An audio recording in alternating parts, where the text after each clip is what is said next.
Daily बोलचाल में प्रयोग होने वाले अंग्रेजी के जरूरी शब्द जो इस प्रकार से ही इन सभी शब्दों का प्रयोग किस प्रकार से किया जाता है, इसका स्ट्रक्चर क्या है, इसका कॉन्सेप्ट क्या है, इसका ट्रिक्स क्या है, इसका टिप्स क्या है, everything you are going to learn in this video, so must watch this video till the end. Would it be okay, और इसका मतलब है क्या यह ठीक होगा। जैसे कि आप कोई काम करते हैं, उसमें आप किसी से विचार लेते हैं, क्या यह ठीक होगा वहां जाना, क्या मैच खेलना ठीक रहेगा, या फिर क्या यह ठीक होगा यदि मैं उसके यहाँ जाऊं, यदि मैं कार खरीदूं, यदि मैं किताब खरीदूं, यदि मैं लैपटॉप खरीदूं। इस तरीके से आप कई बार बोल करके वुड इट बी ओके का प्रयोग करते हैं हिंदी मीनिंग में, क्या यह ठीक होगा। जैसे एग्जाम्पल है, क्या यह ठीक होगा यदि मैं उसे यहाँ बुलाऊं, तो किससे बनाएंगे, would it be okay if I call him here. तो यहाँ पर मैं उसे यहाँ बुलाऊं, ये सेंटेंस बनेगा प्रेजेंट सिंपल टेंस में, मतलब प्रेजेंट इंडेफिनिट टेंस में ये सेंटेंस बनेगा। किस प्रकार से, सिचुएशन क्या होगा, जब आप किसी का ओपिनियन लेते हैं, जब आप किसी का ओपिनियन लेंगे, विचार लेंगे, उसमें आप इसका प्रयोग करते हैं। क्या यह ठीक होगा यदि रवि एक कार खरीदे, would it be okay if Ravi buys a car. तो ऐसे सेंटेंसेस बनाए जाते हैं। इफ आई हैड माई वे, इसका प्रयोग तब करते हैं जब आप बोलते हैं ना कि अगर मेरा बस चलता। जैसे कि आप कोई काम कर रहे हैं और बोलते हैं कि अगर मेरा बस चलता तो मैं तुम्हें अंदर आने नहीं देता, अगर मेरा बस चलता तो मैं तुम्हें बहुत सारे पैसे देता। इस तरीके से आप सेंटेंसेस में प्रयोग करते हैं। अंग्रेजी में कैसे बोलते हैं, हिंदी में सेंटेंस कैसे होता है, इससे अगर मेरा बस चलता तो मैं तुम्हें अंदर आने नहीं देता। कैसे बनाएंगे, अगर मेरा बस चलता, इफ आई हैड माई वे, मैं तुम्हें अंदर आने नहीं देता, आई would not let you come inside या इन।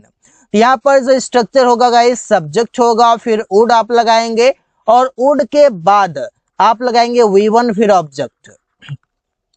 अगर मेरा बस चलता तो मैं रवि को पैसे नहीं देता, if I had my way I would not give Ravi money. तो इस तरीके से आप प्रयोग करके सेंटेंसेस बना सकते हैं, I would not give Ravi money. तो इससे सेंटेंसेस आप बना सकते हैं कई सारे। आप चाहें तो मनी और रवि को आगे पीछे भी कर सकते हैं, गिव मनी और टू रवि यहाँ पर आप कर सकते हैं। ऑल इन ऑल, इसका मतलब है कुल मिलाकर। जैसे कुल मिलाकर मुझे 2000 रुपये दो। जैसे कि आप समझे कि आप मार्केट जा रहे हैं और आपको घर में मतलब कि सामान का लिस्ट थमा दिया कि भाई ये सभी तुमको बाजार से लाना है। तो आपने कहा कुल मिलाकर मुझसे 2000 रुपये दो, तभी ये सभी सामान आ पाएगा। तो अंग्रेजी में आप बोलेंगे all in all give me 2000 rupees. तो इस तरीके से आप बोलेंगे। कुल मिलाकर रवि आज नहीं जाएगा, मतलब कि रवि बहाना बना रहा है, रवि कहता है मुझसे काम है, ये है वो है, देखते हैं टाइम मिलेगा तो जाएंगे। तो का मतलब है कि कुल मिलाकर रवि आज नहीं जाएगा, वो बहाने बना रहा है। तो all in all Ravi will not go there, ऐसा आप बोल सकते हैं, Ravi will not go there today, ऐसे भी आप बोल सकते हैं। अगला जो हमारे पास शब्द है वो है सून आफ्टर, और इसका हिंदी मतलब है तुरंत बाद। गाइस मैं वो सभी वर्ड्स ले रहा हूं ना कि जिसका प्रयोग स्पोकन इंग्लिश में मोस्ट ऑफ द टाइम्स आप प्रयोग करते हैं, और नहीं जानने के कारण on the spot you are not able to speak English. That is why I have come this topic, and just I made this video. Just this is the main reason I am going to explain about this topic. तो soon after का मतलब है तुरंत बाद। जैसे रवि तुरंत बाद घर आया, तो उसने सुना कि घर में कुछ समस्या है, उसे आना अर्जेंट है, तो रवि तुरंत बाद घर आया। तो कैसे बोलेंगे, Ravi came to house soon after। आप चाहें तो सुन आफ्टर को सेंटेंस के पहले भी लगा सकते हैं। रोहन तुरंत बाद मुझे पैसे दिया, रोहन गेव मी मनी सुन आफ्टर। तो इस तरीके से आप सेंटेंसेस कई सारे बना सकते हैं। And just you can practice, because the more you practice the better you learn. Rohan तुरंत बाद मुझसे पैसे दिया, रोहन गेव मी मनी सुन आफ्टर। तो इससे सेंटेंसेस बनाए जाते हैं। आफ्टर वर्ड्स, आफ्टर वर्ड्स का मतलब है बाद में। कैसे, जैसे बाद में मैं इस घटना के बारे में बताऊंगा, I don't have more time right now, that is why I have to do some work, and बाद में मैं तुम्हें इस घटना के बारे में बताऊंगा। कैसे बोलेंगे? I will tell about this incident afterwards। बाद में वो घर आया, मतलब कि उससे बहुत बात बोला, उससे डांटा कि भाई तुम्हें घर में रहना चाहिए, लेकिन तुम घर में नहीं हो, कहाँ हो अभी तक? तो बाद में वो घर आया डांटने के बाद। तो कैसे बोलेंगे? He came to house afterwards। अगला वर्ड है द वे। द वे का मतलब है जिस तरह से। जैसे जिस तरह से तुम बोलते हो मुझे बहुत अच्छा लगता है। द वे यू स्पीक, जिस तरह से तुम बोलते हो। आई फील वेरी गुड, मुझे बहुत अच्छा लगता है।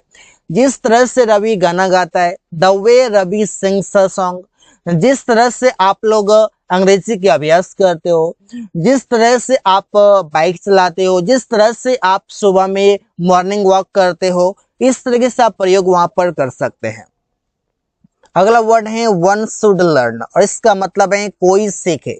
इसे बोलना कोई तुमसे सीखे। तो कैसे बोलेगा? One should learn speaking from you. तो यहाँ पर लर्न के बाद वी फोर आएगा, चाहे कोई भी वर्ब रहे। जैसे नदी में तैरना कोई तुमसे सीखे, ऐसे बोलते हैं ना बातचीत में कि तुम बहुत बातूनी हो, बात करना कोई तुमसे सीखे।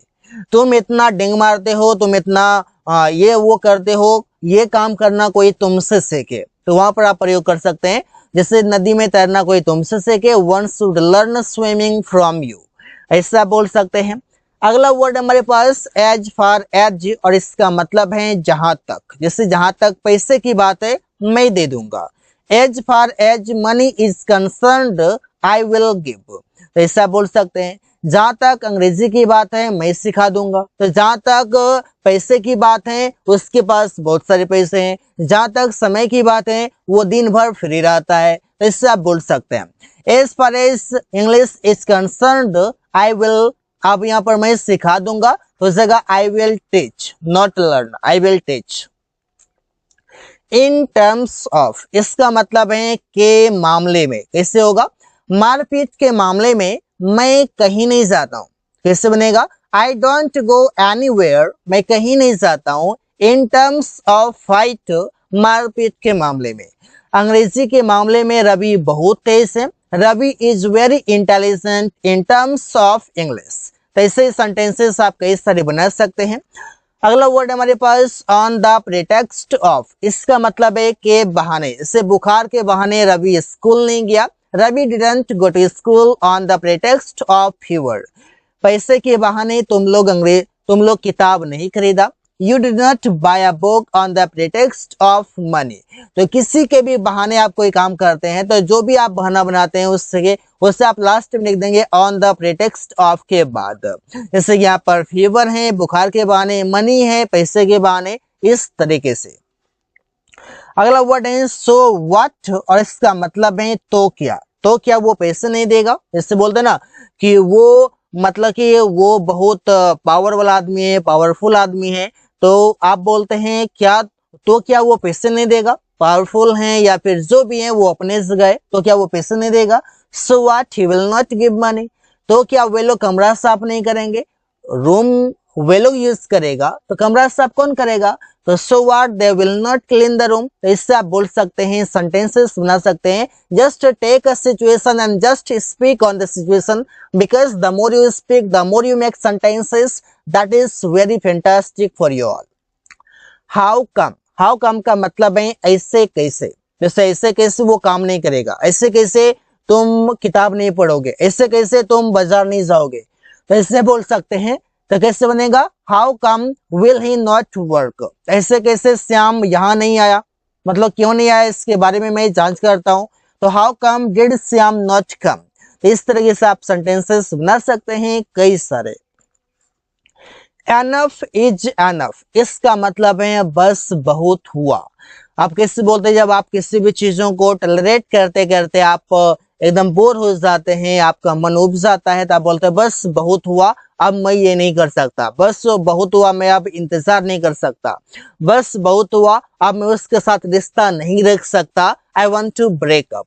इस तरीके से आप बोल सकते हैं बस बहुत हुआ, मुझे पैसे दो। Enough is enough, give me money, पैसे दो मुझे, मैं अब कुछ नहीं सुनना चाहता। ऐसे समाज में ऐसे लोग बोलते हैं, तो वहां पर आप इसका प्रयोग कर सकते हैं। बस बहुत हुआ, यहाँ से बाहर जाओ। मैं तुम्हें कुछ नहीं सुनना चाहता, तुम यहाँ से बाहर जाओ। Enough is enough, go outside from here. Rather, rather का मतलब है उल्टा। इसका प्रयोग कब करते हैं? जब आपको कोई बोलता है कि रवि किसी से बातचीत नहीं करता, रवि किसी के साथ बैठता नहीं, लेकिन आपने कहा रवि उल्टा मुझसे आकर मिला। दैट मीन्स कि लोगों ने जो आपको कहा उसका जस्ट अपोजिट आपके साथ हुआ। रवि किसी से मिलता नहीं, रवि किसी से बात करता नहीं, तो मतलब कि रवि अगर मुझसे बात करता है तो मतलब कि जो तुम कहा उससे अपोजिट हो गया, उसका उल्टा हो गया। वहां पर करते Ravi rather met me after coming, Ravi आकर मुझसे मिला, मैं मिलने नहीं गया, रवि आकर मुझसे मिला। वे लोग उल्टा नदी में तैरा, मतलब कि वे लोग, तुम तो बोलता था कि वे लोग नदी में तैरना नहीं जानते हैं, वो पानी में भी नहीं घुसते, वो नदी में भी नहीं घुसते हैं, लेकिन वे लोग उल्टा नदी में तैरा, तो कैसे बनेंगे? दे rather swam in the river. So guys, thanks for watching. That's all for today.